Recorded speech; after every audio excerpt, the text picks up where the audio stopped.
आता 4 महत्वाचे प्राणायाम आहेत. कसे करायचे ते बघा. सगळ्यात पहिल्यांदा आपण ओमकार करायचंय.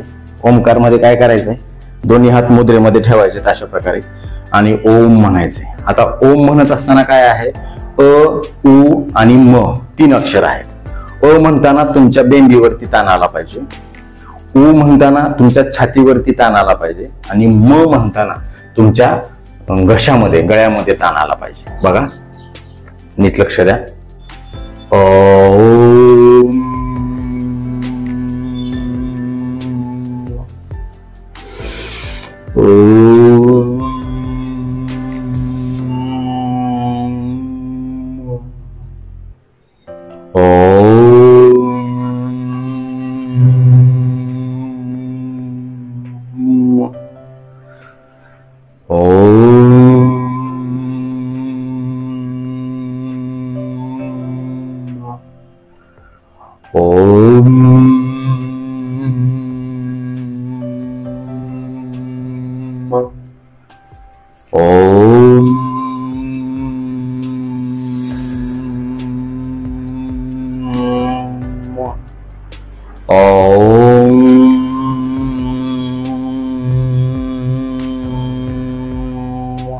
या ओंकारामुळे आपल्या शरीरामध्ये सकारात्मक ऊर्जा संचारते. आपल्या घसा तिथल्या ज्या ग्रंथी आहेत थायरॉइड सारख्या, त्या अतिशय चांगल्या काम करतात.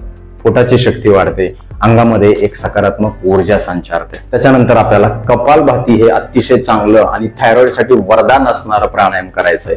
काय करायचंय, हात दोन्ही मुद्रेमध्ये ठेवायचे, मुद्रा पोझिशन मध्ये, आणि तुम्हाला श्वास बाहेर एका झटक्यामध्ये सोडायचा आहे. आणि हे करत असताना तुम्हाला अतिरिक्त श्वास तुमच्या छातीमध्ये फुफ्फुसामध्ये घ्यायचा नाही. जो नॉर्मल तुम्ही श्वास घेतलेला आहे तोच तुम्हाला फक्त एका झटक्याने बाहेर सोडायचा आहे जोरामध्ये. बघा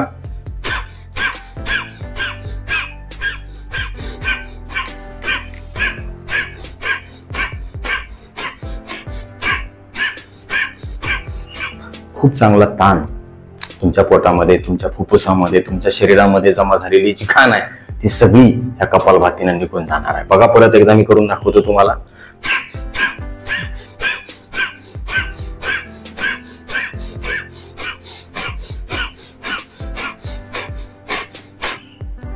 हे अशा प्रकारे. त्याच्यानंतर आहे ते म्हणजे उज्जयी प्राणायाम. नंबर 1 मानलं जाणारं हे आसन आहे जे थायरॉइड साठी वरदान ठरलेलं आहे, औषधासारखं काम करतं. बघा कसं करायचंय.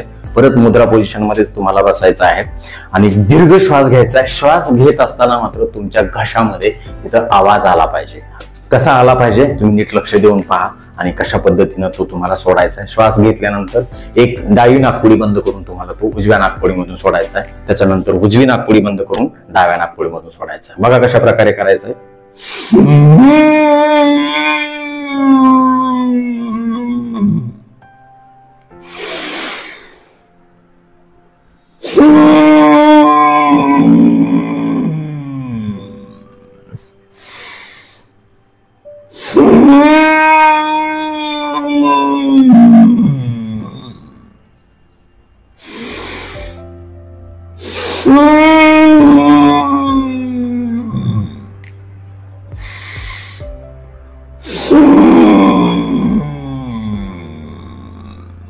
खूप चांगला इफेक्ट तुमच्या थायरॉइड ग्रंथीवरती याच्यामुळे होणार आहे. उज्जयी प्राणायाम.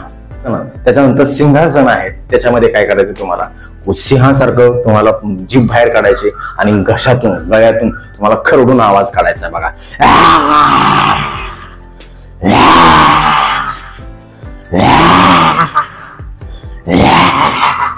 तुमच्या ह्या सगळ्या भागावरती खूप चांगला ताण येणार आहे. आजूबाजूचे लोक भीतील, तुम्हाला घाबरतील. त्यांना आधीच सांगा मी अशा प्रकारचं आसन करणार आहे, नाहीतर ते घाबरून जातील. ते म्हणतील कुठलं भूत आले काही.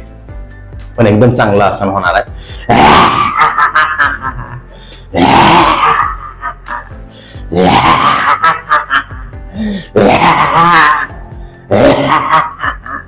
अशा प्रकारे ताण आणून तुम्ही करा, खूप चांगला फायदा होईल. सगळ्यात शेवट आहे त्याच्यानंतरचं आहे ते म्हणजे अनुलोम विलोम. त्याच्यामध्ये तुम्हाला काय करायचं, एक नाकपुडी तुम्हाला अंगाने बंद करायचे आणि डाव्या नाकपुडीने तुम्हाला श्वास घ्यायचा आहे. बघा डावी बंद करा, उजवीने सोडून द्या. पुन्हा उजवीने घ्या, उजवी बंद करा, डावीने सोडा.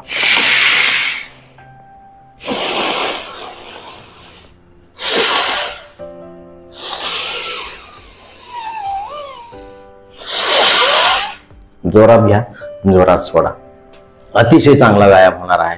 आणि हे चारही तुम्हाला जे प्राणायाम आहेत नक्कीच मदत करणार आहेत. कुठली ओमकार प्राणायाम असेल किंवा उज्जयी प्राणायाम आणि अनुलोम विलोम आणि कपालभाती. मित्रांनो, तुम्हाला व्हिडिओ उपयुक्त वाटलाच असेल याची मला खात्री आहे.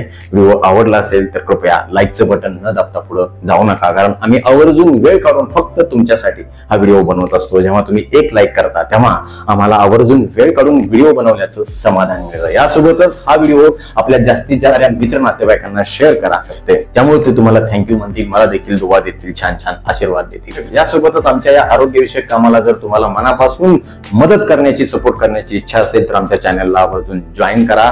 परत एकदा जाता जाता आठवण करून देतो, विनंती करतो, जर चॅनल सबस्क्राईब केलं नसेल तर आता लगेच सबस्क्राईब करा. आपल्या मित्र नातेवाईकांना देखील सबस्क्राईब करायला सांगा, कारण तुम्ही केलेलं सबस्क्रिप्शन, तुम्ही केलेल्या लाईक्स आणि तुम्ही केलेल्या छान छान कमेंट्स हेच आमच्यासाठी टॉनिक असतं. ज्या टॉनिकच्या बळावर, जोरावर या पुढच्या काळामध्ये आम्ही अजून चांगले आरोग्यविषयक शास्त्रीय माहिती देणारे व्हिडिओ बनवू, त्यासाठी आम्हाला प्रेरणा मिळेल. तुर्तास आजच्या व्हिडिओमध्ये इथं थांबूया. लवकरच भेटूया नवीन व्हिडिओमध्ये नवीन विषयासह. तोपर्यंत आनंदी राहा, निरोगी राहा. धन्यवाद. रामकृष्ण हरी माऊली.